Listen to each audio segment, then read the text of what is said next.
బా అరే ఏం తీస్తారా, ఏముందిరా ఇది. అరే ఏం తీస్తారా ఈ మలయాళముల సినిమాలు. బా అవునరా, Malayalam films are great. Tamil cinemas రా, ఎట్లాంటి లెజెండ్స్ ఉన్నారా తమిళ్లో. K Balachander, Kamal Haasan, Rajinikanth, Ilaiyaraaja, AR Rahman. అరే ఇళయరాజా పాటలకి, ఏఆర్ రెహమాన్ పాటలకి 2K కిడ్స్ వైబ్ అవుతున్నారా. వాళ్ళు పుట్టక ముందు రిలీజ్ అయిన పాటలకు వైబ్ అవుతున్నారు. ఎమ్మ అదిరా మ్యాజిక్. ట్రూ, తమిళ సినిమాస్ కూడా క్రేజీ. ఇంకా హిందీ సినిమా గురించి చెప్పక్కర్లేదు. వరల్డ్ వైడ్ ఇండియన్ సినిమా అంటే బాలీవుడ్ అనుకుంటారు తెలుసా. ఇండియన్ సినిమాని రూల్ చేస్తుంది బాలీవుడ్. అవునరా, హిందీ ఫిలిమ్స్ కూడా క్రేజీ. తమిళ్ బాగుంది, కన్నడ బాగుంది, హిందీ బాగుంది.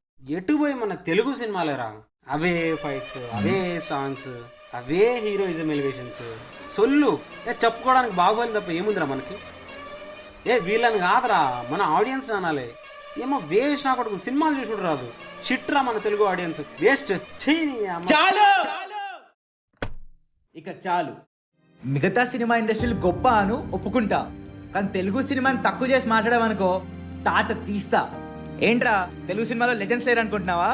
ఒక కేవీ రెడ్డి, రాఘవేందర్ రావు, దాసర్ నారాయణరావు, ఎన్టీఆర్, ఏఎన్ఆర్, మెగాస్టార్, ఇలా చెప్పుకుంటూ పోతే ఈ వీడియో అయిపోద్ది కానీ లిస్ట్ అవ్వదమ్మా. తెలుగు సినిమా అంటే కమర్షియల్ సినిమా ఒకటే కాదురా. అదే నిజమై ఉంటే బలగం, కేర్ ఆఫ్ కంచరపాలెం ఇలాంటి ఇండీ ఆర్ట్ ఫిలిమ్స్ హిట్ అయ్యేవా? మన సినిమాలు డబ్ చేస్తే మిగతా స్టేట్ వాళ్ళు చూస్తారో లేదో తెలియదు కానీ సినిమా బాగుండి సబ్ టైటిల్స్ ఉంటే లాంగ్వేజ్తో సంబంధం లేకుండా థియేటర్కి వెళ్ళి మరి హిట్ చేస్తాం రా. అదిరా తెలుగు ఆడియన్స్ సంస్కారం.